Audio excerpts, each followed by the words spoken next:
मेरे पिताजी फारसी के अच्छे ज्ञाता और पुरानी हिंदी कविता के बड़े प्रेमी थे। फारसी कवियों की उक्तियों को हिंदी कवियों की उक्तियों के साथ मिलाने में उन्हें बड़ा आनंद आता था। वे रात को प्राय रामचरितमानस और रामचंद्रिका घर के सब लोगों को एकत्र करके बड़े चिंताकृषक ढंग से पढ़ा करते थे। आधुनिक हिंदी साहित्य में भारतेंदु जी के नाटक उन्हें बहुत प्रिय थे। उन्हें भी वे कभी कभी सुनाया करते थे। जब उनकी बदली हमीरपुर ज़िले की राठ तहसील से मिर्ज़ापुर हुई तब मेरी अवस्था 8 वर्ष की थी। उसके पहले ही से भारतेंदु के संबंध में एक अपूर्व मधुर भावना मेरे मन में जगी रहती थी।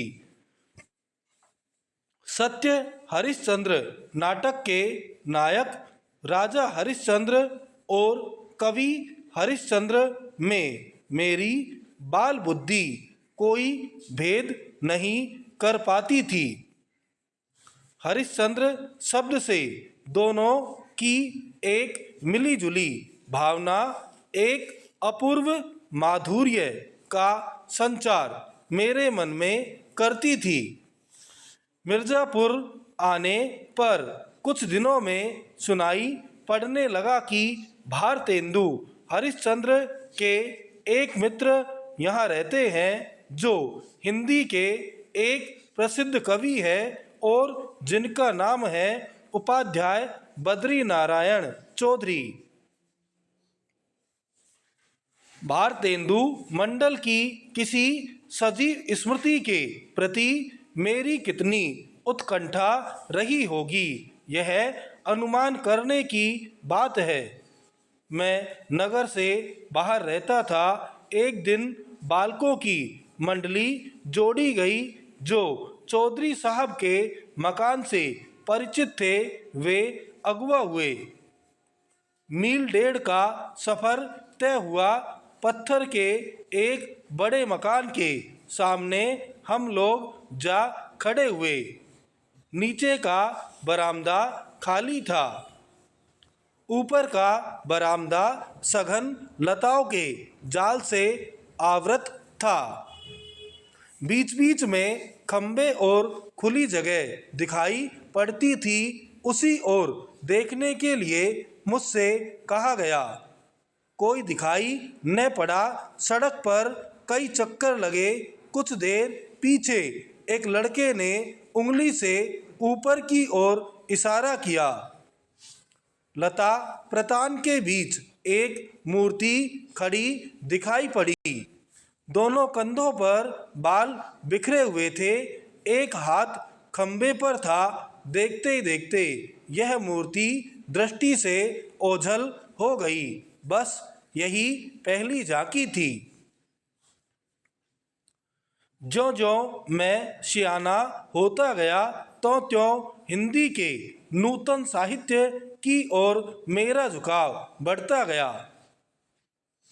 किंग्स कॉलेज में पढ़ते समय स्वर्गीय बाल रामकृष्ण वर्मा मेरे पिताजी के सहपाठियों में थे। भारत जीवन प्रेस की पुस्तकें प्राय मेरे यहाँ आया करती थी, पर अब पिताजी उन पुस्तकों को छिपाकर रखने लगे। उन्हें डर हुआ कि कहीं मेरा चित्त स्कूल की पढ़ाई से हट न जाए, मैं बिगड़ न जाऊं। उन्हीं दिनों पंडित केदारनाथ जी पाठक ने एक हिंदी पुस्तकालय खोला था। मैं वहाँ से पुस्तकें ला लाकर पढ़ा करता था।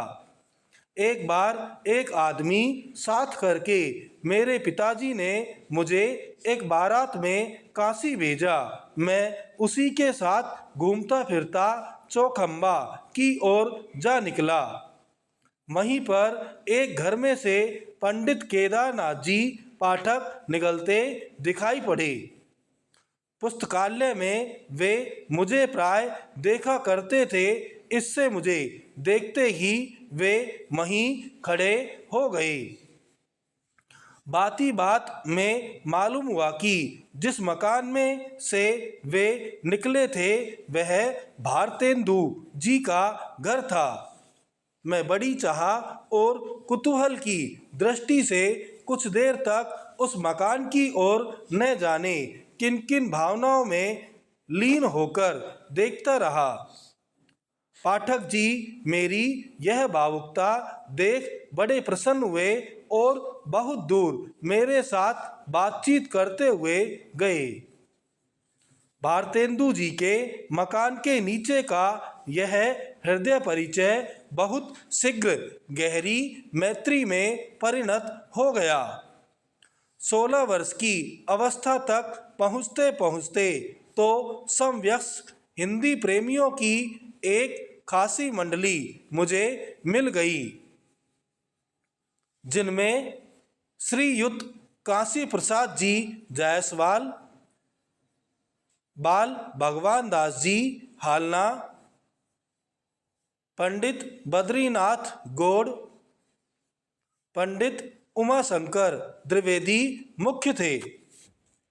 हिंदी के नए पुराने लेखकों की चर्चा बराबर इस मंडली में रहा करती थी। मैं भी अब अपने को एक लेखक मानने लगा था। हम लोगों की बातचीत प्राय लिखने पढ़ने की हिंदी में हुआ करती, जिसमें निस्संदेह इत्यादि शब्द आया करते थे। जिस स्थान पर मैं रहता था वहाँ अधिकतर वकील, मुख्तारों तथा कचहरी के अफसरों और अमलों की बस्ती थी। ऐसे लोगों के उर्दू कानों में हम लोगों की बोली कुछ अनोखी लगती थी। इसी से उन्होंने हम लोगों का नाम निस्संदेह लोग रख छोड़ा था। मेरे मोहल्ले में कोई मुसलमान सब जज आ गए थे। एक दिन मेरे पिताजी खड़े खड़े उनके साथ कुछ बातचीत कर रहे थे। इसी बीच में उधर जा निकला। पिताजी ने मेरा परिचय देते हुए उनसे कहा, इन्हें हिंदी का बड़ा शौक है।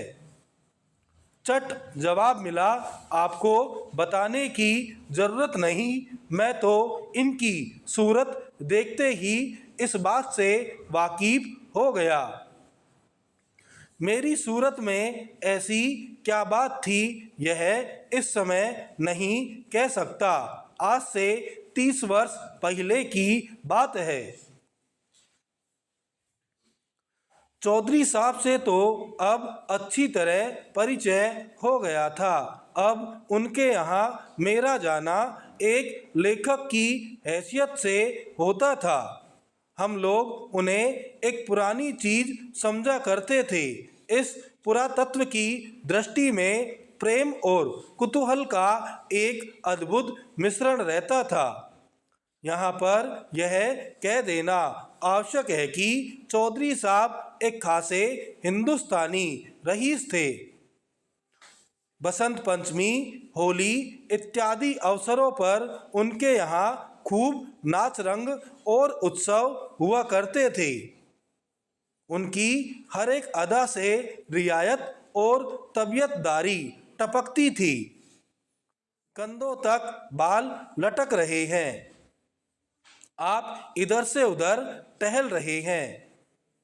एक छोटा सा लड़का पान की तस्तरी लिए पीछे पीछे लगा हुआ है। बात की काट छाट का क्या कहना है। जो बातें उनके मुंह से निकलती थी उनमें एक विलक्षण वक्रता रहती थी। उनकी बातचीत का ढंग उनके लेखों के ढंग से एकदम निराला था।